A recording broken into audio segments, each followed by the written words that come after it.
Are postal workers shooting themselves in the foot with further strike action? Postal workers are going on strike. Are they shooting themselves in the foot? Alan Johnson, of course, led the Postal Workers Union for 3 years. Are they shooting themselves in the foot with this action? Two things come to mind. A, we live in Beverley, which is the edge of a quite rural community where people are quite disadvantaged in terms of their ability to communicate.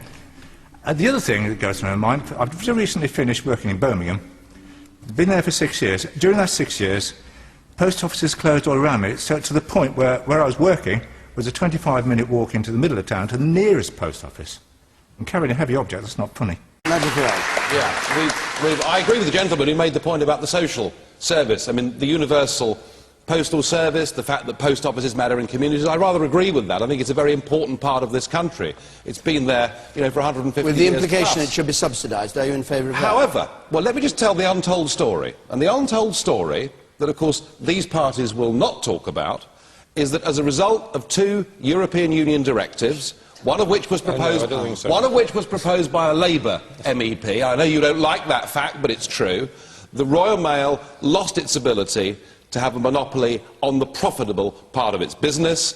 Because of that, we've seen great decline. Because of that, we've seen thousands of post offices closing all over the country. So I feel sorry for people working in the post office because of what's been done to them, but we are where we are.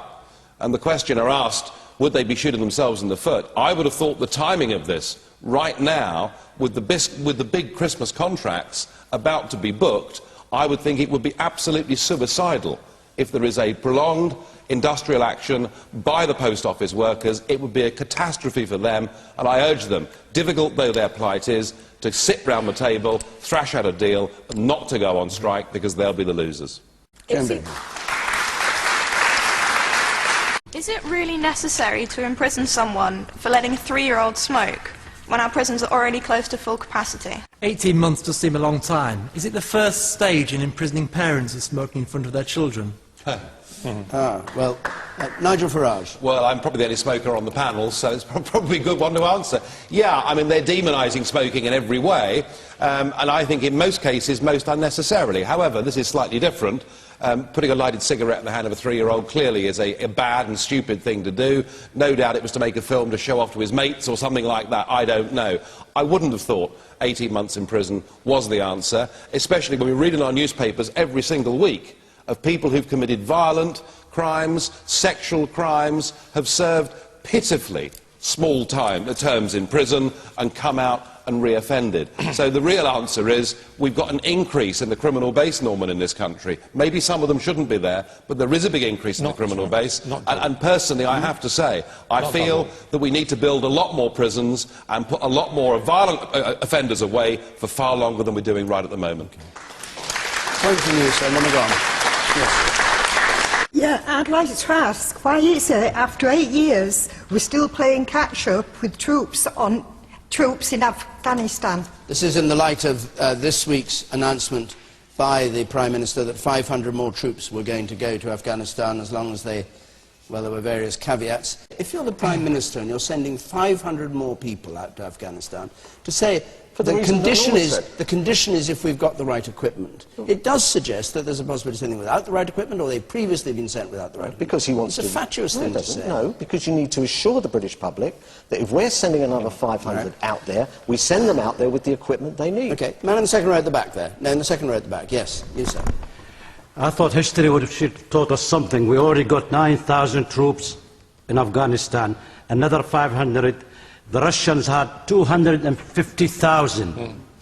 And after 10 years, 10,000 were dead and 30,000 were injured, and they still... Then nothing happened about Afghanistan. And your view is what, as a result? My view, I think we should pull back and get our troops back. All right.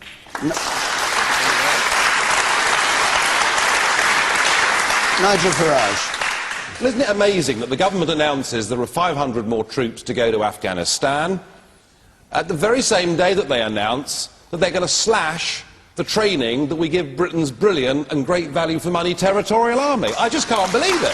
I mean, we couldn't, Alan, we couldn't have fought the Iraq war without the territorial army, thousands of whom took part in it. But that sums up this government. You ask for more and more and more of our servicemen, whilst you give them less and less and less. And when I listen to General McChrystal saying we need 40,000 more, provided we have more people, we can do it, it all to me begins to have shades of Vietnam, frankly, where the argument there was if we bombed more heavily, or say we the Americans, if we bombed more heavily and put more people in, we'd win. In the end we didn't. If you're killing the Taliban in Afghanistan, well that's fine, but there are training camps over the border in Pakistan. I think we're involved in something, and I agree with the gentleman, history shows the Russians, the British have all failed dismally in Afghanistan, and I think we need to go to the Americans, Gordon Brown needs to go to the Americans and say, look, this isn't working. Let's have a short, sharp timetable for withdrawal.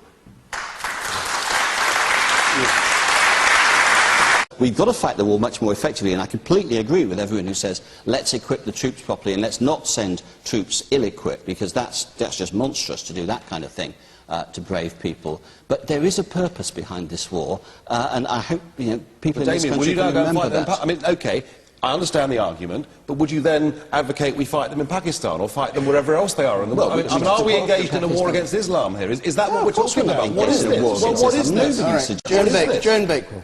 I think this is a war that cannot be won. Yes, exactly. I think it cannot be won.